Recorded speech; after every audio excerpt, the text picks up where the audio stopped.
So the story of Mary and Martha. Jesus told Martha, who was doing all the work, that Mary, who wasn't, had chosen what was better, to sit at the feet of Jesus and listen to him speak.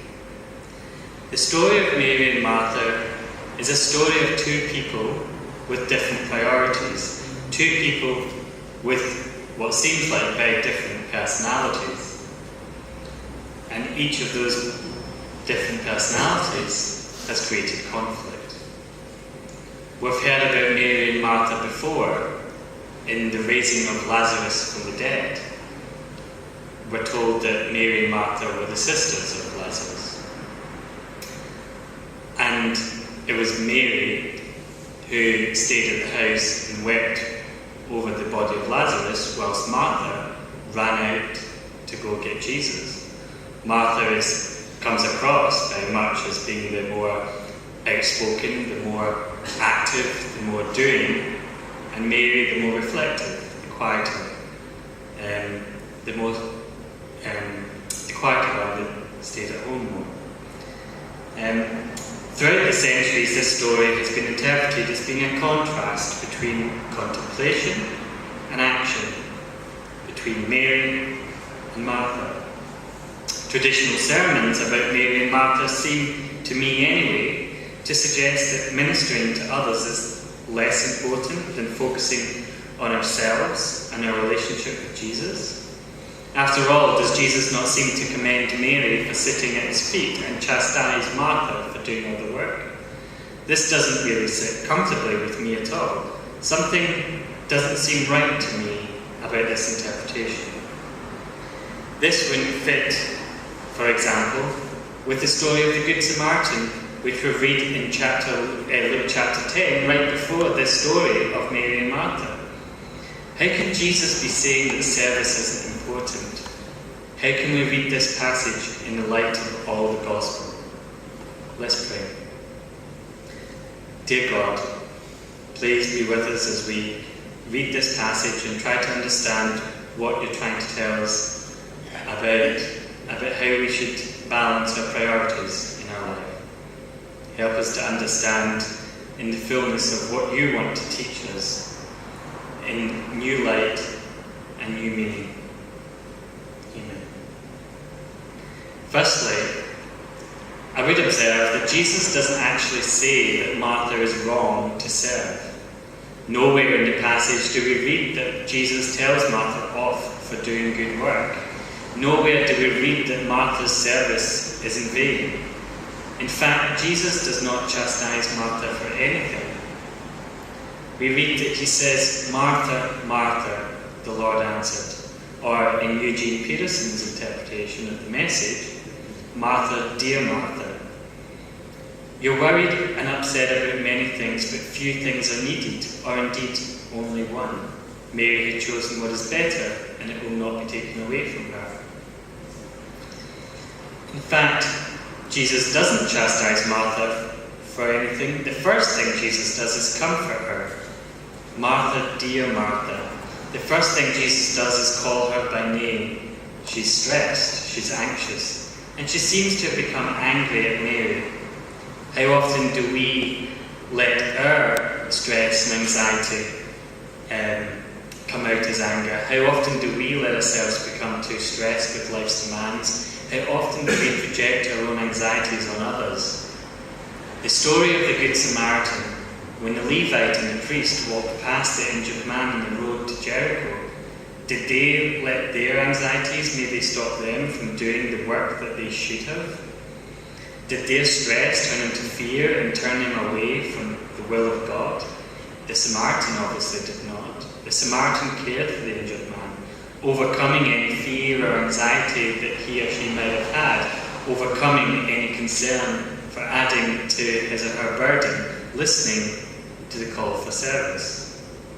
Jesus calls Martha by name and affirms first and foremost his relationship with her.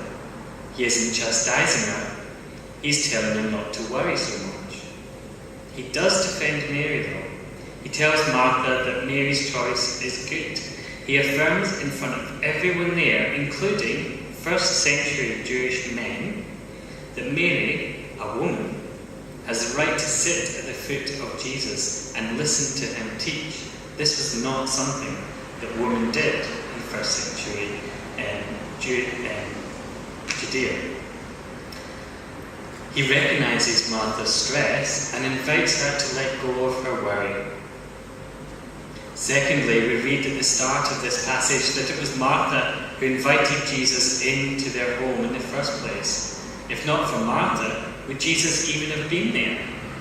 Where was Lazarus in all this? Lazarus lived with his sisters, Mary and Martha. Mary and Martha were there with Lazarus, yet it was not Lazarus that invited Jesus to the home, but Martha.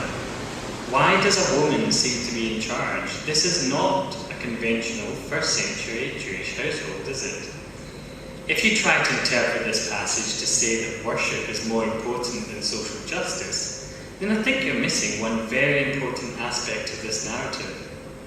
By affirming Martha's authority and accepting an invitation from a woman, and by affirming Mary's right to sit at the feet of a teacher and listen to him speak, even though she is a woman, then Jesus is making, for the time, a very radical statement of social inclusion.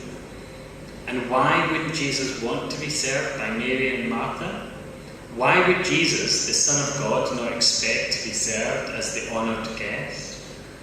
But Jesus was not just the Son of God, come down from heaven to confirm the law and reinforce the Jewish customs of the time by divine authority. Jesus is also the Son of humankind. Jesus has come not to be served, but to serve. We're being reminded here that we cannot live by bread alone.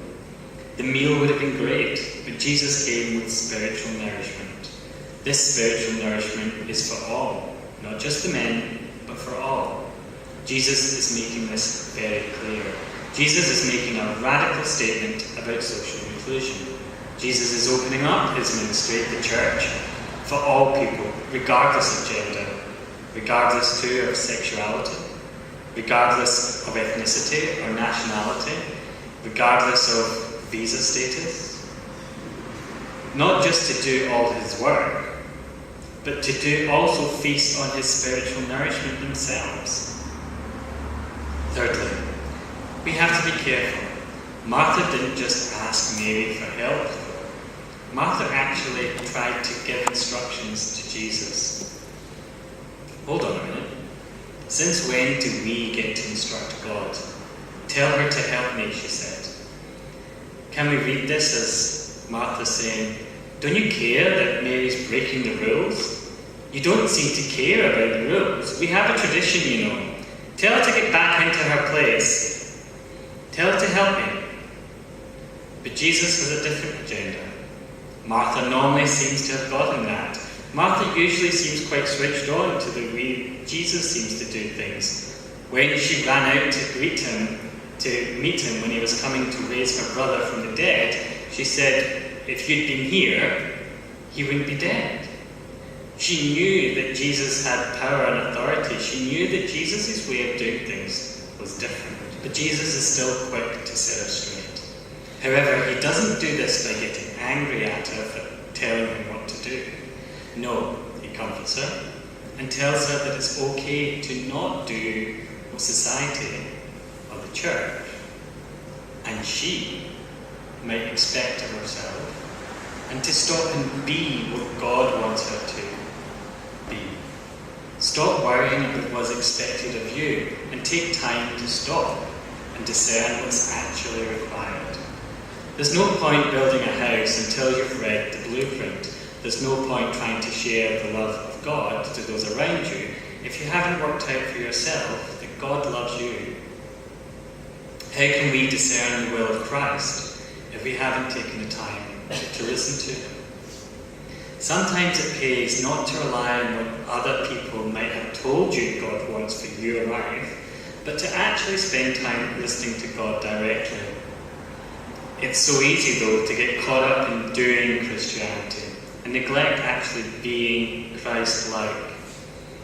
And when we become Christ-like, social justice and good works become part of our being.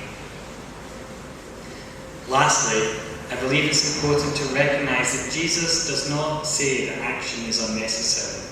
He says that Martha has overly concerned herself with too many things, whereas only one thing or few things are necessary.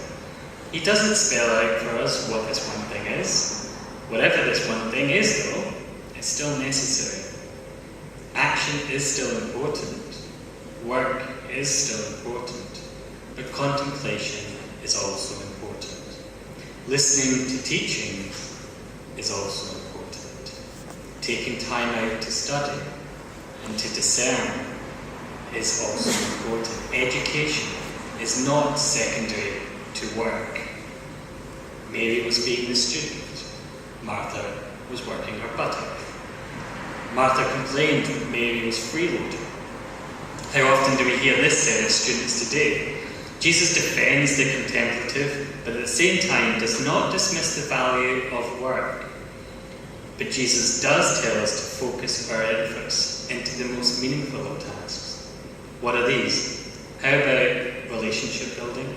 After all, is this not essentially what Mary is doing? Building her relationship with Jesus? Getting to know Jesus? Is this not what Mary is actually being commended for? Doing work is not what the problem was here, but doing work at the expense of relationship maybe is. Relationship building work is what's most important. Take an extra half minute when you're rushing around to stop and listen for the answer. When we ask our colleagues or our friends or our passerby or the person serving us coffee first thing in the morning, when we say, "How are you doing?" do we stop to spend a few minutes just listening for the answer? The important lessons I've read this week in this passage are this. Don't worry so much about what everyone else is doing. Don't worry so much about what everyone else expects of you. Focus less on societal expectations. Focus less on my brothers and sisters' specks in their eyes. Maybe focus more on the planks in my own. Focus on my relationship with Jesus, on my relationship with God. For me, this is about focusing on who I am in relationship with to God. Focusing on becoming Christ on earth, as God has called us all to try and be.